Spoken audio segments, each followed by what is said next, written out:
and then all this other, this Jubilee Center and the CD program kind of drifted by the wayside. My sense, I should back up and fill in a couple things, just because I'm looking around, I'm seeing all these little different pieces of history that I'm not fully, if I don't tell it all, I'm feeling like, oh, I left out that part. And I'm just thinking about Joe Glasser was part of that CPE teaching and so on, and I'm thinking of Thomas Harris and the Jubilee Center. Thomas started the MLK work, and then he handed it off to me because Andrea had set me up working for Cooley Pack doing a junior high MLK teach-in. So there's lots of networking going on here as we sit that really, I wish I could acknowledge it all, but you know the history yourself. When we came together, I think there was, I just had to think, why did that happen? Amos didn't exist, this ecumenical social justice organization, it didn't exist before. And it's sad that it didn't exist before in the way it focused on community organizing. June is here and Kent was here, and I know there's other, the interfaith group was there, so there have been different types of enterprise, organizations, but community organizing was something new, a new methodology, and we came together because I think we just saw the world in extremis. I think that's the best word I can put on it. And what it was when we identified the issues, all these issues of hunger, this issue of we were the Hmong families here, as we listened, and they were concerned about the ongoing effects of war that didn't end. It was war that had continued on, and they were deeply concerned about their relatives, and the work about the mass incarceration that's going on, the healthcare, and the deep churning debates that were going on in healthcare. These are all ways that this world in extremis were hitting everybody's heart and home here in La Crosse, and we knew that we needed to come together, I think, to work on this. And so we did. I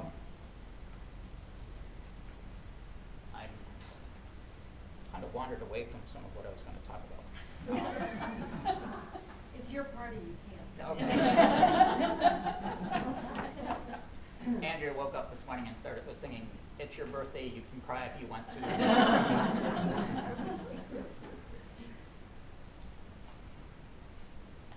I wanted to just offer, as I've been thinking about what to say, I'd already started doing some hospice work. And so I was, going to visit some hospice patients, going to finish up some meetings, like with our immigration task force, and then I'd go home and think, what should I say? And one of the things I started to realize is that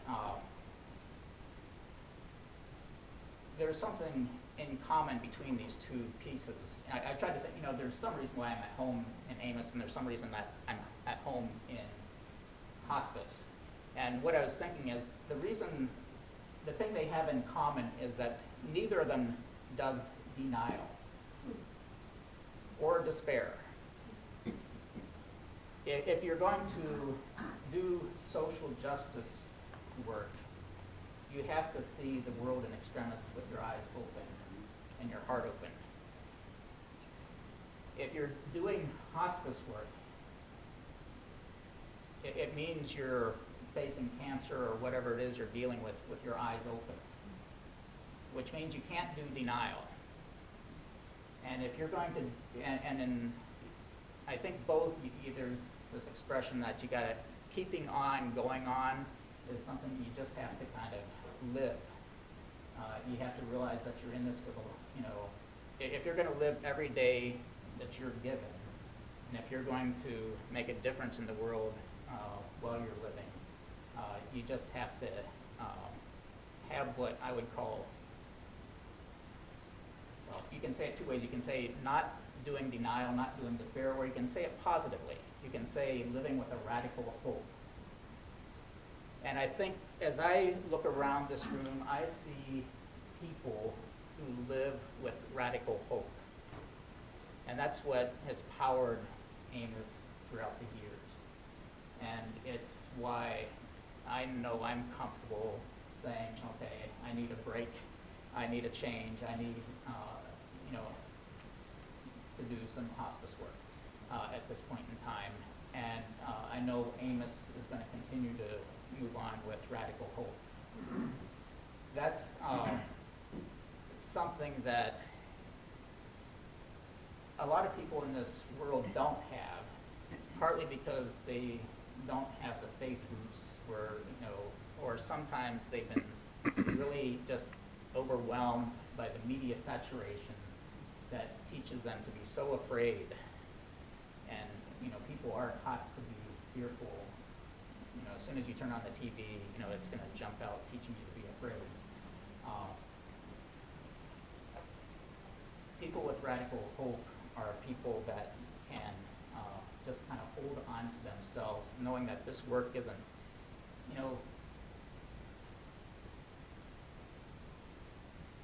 I'm going to throw this in, this wasn't some plan.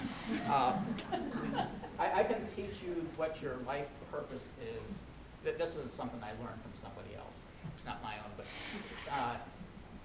you can learn your life purpose in 3 minutes. Did you know that? You can read 1,000 books down at Barnes & Noble and listen to hours and hours of TV programming, but you can do your life purpose in 3 minutes. Say your first name. Okay. So, okay, the first thing is just to know who you are. So if you say your first name, you know who you are. The second question is, what do you do? And, it can be anything, when we do one-on-ones, we talk about discovering the other person's passion. That's what you're really after, find out what their passion, what is it that you do that makes you feel good, that makes you feel strong, that something that you could even teach somebody else. Think about what is it that you do. It could be anything from cooking. Sonia teaches people to cook. Cooking demonstrations. They're not cooking classes, they're cooking demonstrations. Messaging is very important. We learned it. So what is it that you do? Economics. Okay. Okay. The next question is, who do you do it for? Who do you do it for? The future. No, who? Children?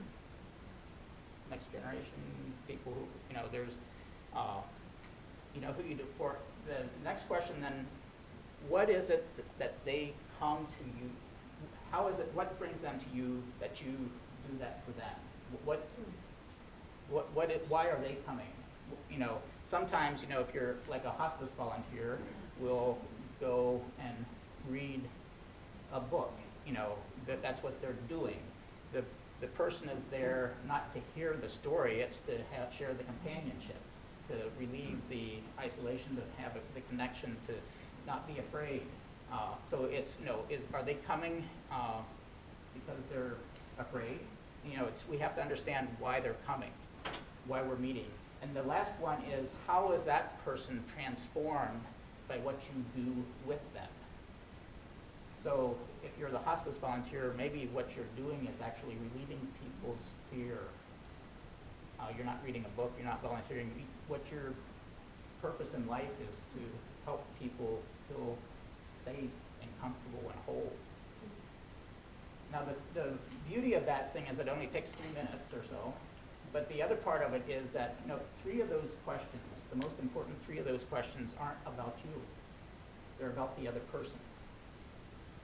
Social justice work, community building work, neighborhood revitalization work, health work, just relieving turning around the whole socioeconomic determinants of health so that they're creating well people rather than sick people. All this stuff is relational work. It's all about